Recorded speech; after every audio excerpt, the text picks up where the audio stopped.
Good evening, YouTubers. This is John of Giga Tech International. This is another small setup. We just finished the installation. Today we are at Oluku area. There is a 1.6 kVA inverter. It's a small setup. Rated for 5 amps, then 2 batteries, just to power the basic load. It's about 6:30 now, so we don't have the potential from the solar panel is zero, so that's why this thing is blinking like this.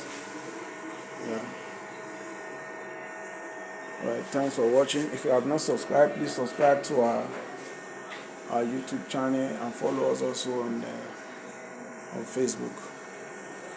Thanks for your time.